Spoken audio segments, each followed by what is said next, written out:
Good afternoon, fellow gamers, and welcome. This is going to be a brand new Let's Play series based on what is one of my favourite games. My name's Matlow, and I am here today to introduce you to Darkest Hour, which is a spin-off from the Hearts of Iron franchise made by Paradox. Now, Paradox is a Swedish company, and they are very, very good at producing this sort of game. Now, this game is a grand strategy game, and it's based around the military conflict in the First, in this case, and Second World Wars. Today what I'm going to do is I'm going to start a new Let's Play series. I'm going to play the First World War scenario, so it'll start in 1914 and then finish on December 30th, 1920. Now, if we make it that far is completely down to how the game progresses, but I'm actually going to play as Canada, and I'm going to start the game.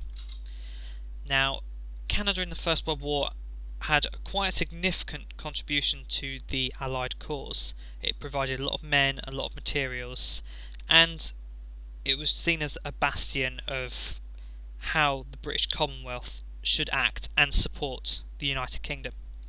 My goal for this Let's Play series is to basically have Canada as one of the most important Allied countries at the end of the war.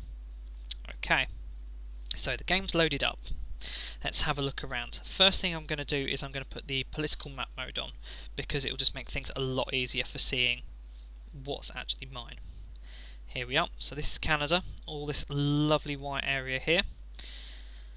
So we've got a lot of territory, So let's have a look. Now, at this point in time, Canada is actually I believe it's actually a puppet of the United Kingdom. Let me just have a quick look. Canada. Yes, it's a puppet of the United Kingdom, so which basically means wherever the UK follows, well, wherever the UK leads, we will follow. Okay, I'm just going to get rid of this one for the moment and pause the game. So, first thing I'm going to do is have a look at my policy sliders. So let's have a look. Now, these are the sliders here. Basically, in Hearts of Iron, if you go to the left or to the right, it actually has an effect on how your country runs. So, for example, at the moment, I'm a social conservative, so I'm a democratic government. And, for example, if I went one step towards authoritarian, I still retain a democracy. However, these effects underneath basically is what will happen. So, for example, the dissent growth, my population will become 2% more restless due to their perceived lack of freedoms. So that's one thing to bear in mind. Also, with these sliders, you can only actually change them once a year. So one of the first things I'm going to do is I am going to move one step towards the Hawk Lobby, which will reduce my consumer goods. It will also it will actually decrease my dissent growth, and it will also decrease my diplomatic cost. So that seems like a good bargain to me. Okay, so that's that. So let's have a quick look. What have we got? So Air Force, non-existent. Navy, I have 2 transport ships. Here we are. And I also have 2 light cruisers and a destroyer. Apollo class and a torpedo gunboat. So they are not so bad if I want to be a brown water navy, but if I want to actually, assist the United Kingdom with its naval warfare, then I'm going to need to look at upgrading somewhat. What else we got? We do actually have an army. We have the Royal Canadian Army, which consists of 1 infantry division, and that's based in the capital, so our army will need to be severely upgraded as well. So which actually brings me on to a perfect topic. Now, this is a grand strategy game, so everything is interconnected. So, for example, if I look here in my infantry, if I wanted to expand my infantry brigades, at the moment I can only produce 1907 infantry. So that's fine, but it's already 7 years out of date. So what I'm thinking is I'm going to start research on 1914 infantry. So I think that's actually a good place to start. So we'll use one of these guys, one of our tech teams. This one's the Royal Canadian Enfield Arsenal. So there we are. You can start researching 1914 infantry. Okay, now I find the best thing when you're doing your research is actually to try and strike a balance. So, for example, I said my navy is pretty much useless at the moment. So, what I'm going to do is actually have a look and see which is better. Now, I could go for a destroyer, but I don't think that's going to be very useful because at the moment a destroyer is quite a small ship. So it's fine for coastal warfare, like this sort of thing, which is where the term brown water comes from, for a brown water navy. But I want to be able to support the Royal Navy itself, so I need something a bit bigger than that. So what I'm thinking is I'm actually going to get Kingston Shipbuilding to start research light cruisers. So that will research the next light cruiser class, which in this case is a 1903 cruiser, which is still very much out of date. Now the third one I am actually going to give over to some form of industrial production side of things, because that will offer me a bonus all round for building things. So one of the things that I am going to look at is the census tabulating machine. Now this thing actually increases my entire research by 3%. It all runs 3% faster. So I'm going to have a quick look, and I'm going to get the University of Toronto to have a look at that one. So that's that sorted. So that's my research done. We've had a quick look around. So I think we're actually ready to unpause the game. So that's what we'll do. Now in Hearts of Iron you get quite a lot of pop-ups. So when anything happens, so for example if the United Kingdom negotiates for something with me, it will pop up. And as you can see at the bottom here, this is the events window basically. So as we can see, Austria-Hungary had the assassination of Archduke Franz Ferdinand. So as we all know, the First World War is attributed to this effect, so I would expect in the next couple of weeks, possibly days even, for the war to start kicking off. Okay, so this is one of the pop-ups, and this is basically telling me that the United Kingdom has been very kind, and it's given me access to basically their research files. So if I wanted to get a better cavalry division, I already have the United Kingdom's blueprints to it. So that means that my research will actually be 50% faster, because the United Kingdom have actually done some of the research already for me. So I'm just going to click OK on that one. Now let's have a quick look. So we've got the economy. Now the economy is pretty awful at the moment. One thing I will do is decrease the supplies. Actually, I've increased reinforcements. Don't need that one. So supplies, production and consumer goods, that's fine. Now what's the manpower like at the moment? Right, so at the moment my manpower is actually draining. This is because this unit here is not at full strength. The United States declared war on Mexico, that's fine.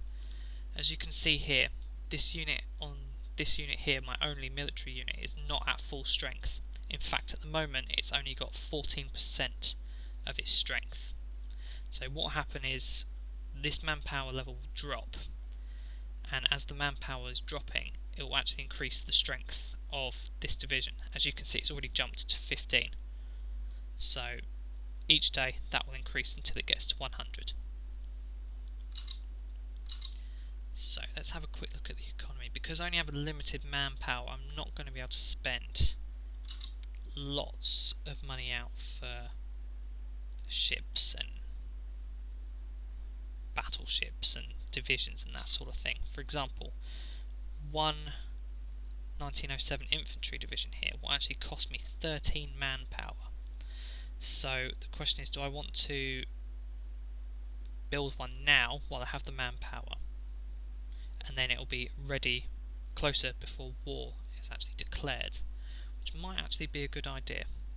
So what I'm thinking I'm going to do is I'm going to basically assemble 1907 infantry division, but I'm going to have it so it's equipped with an artillery brigade. The way I like my division set out is I have 3 infantry divisions in basically one corps. Now 2 of those brigades will also have artillery attachments, and then the third one will have an engineer attachment. So that way they complement each other quite nicely, and I will go into this in a bit more detail. So the first thing I'm going to do is I'm going to request a infantry brigade, and I'm going to make sure it's got an artillery attachment, and I'm going to get them to start that. So this won't actually be finished until 1915. So this game, it's a very slow burning game. If you want to, for example, build up an army and have it ready to attack, it is a very slow burning process. Now there are actually things which are a lot slower than an infantry division. For example, if you wanted a battleship, it can actually take about 3 or 4 game years for a battleship to actually be produced. And obviously once you've built it, you get quite attached to the thing, so you don't want to actually send it out to battle sometimes. So as we see here, Austria-Hungary has declared war on Serbia. This is obviously because the Archduke Franz Ferdinand was assassinated by a Serbian student, I believe, in Sarajevo. So as we can see, things are starting off. Let's have a quick look at the diplomatic situation. So if we look at the Central Powers, and then we have a look at Germany. Now let's just get rid of this one. This is United Kingdom giving us stuff again. Germany declared war on France. I see. So let's just have another quick look. So Austria-Hungary. Oops, let's just pause this a second because it's just going to keep popping up, I think. Okay, so let's just refresh this one again. And then we go at Germany, Austria-Hungary. Okay. So Germany and Austria-Hungary are allied together as part of the Central Powers. And basically they are at war with Russia, Serbia and Montenegro. So we've got Russia, Serbia and Montenegro here. And then let's go back to the Central Powers, and then they are also at war with France, Belgium and Luxembourg. So as we can see, things are actually starting to heat up quite quickly. Now the real question is, will the United Kingdom get involved? Obviously historically we got involved, the United Kingdom.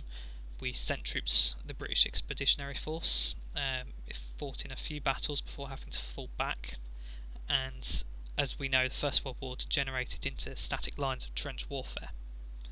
So kind of hoping to avoid that. Oh, here we go. That's something a little bit different. Let's just pause. Let's have a look. The United Kingdom joined the war on the same side as France, Belgium, Luxembourg, and then obviously it's brought all of their allies with them. So, officially, Canada is now at war.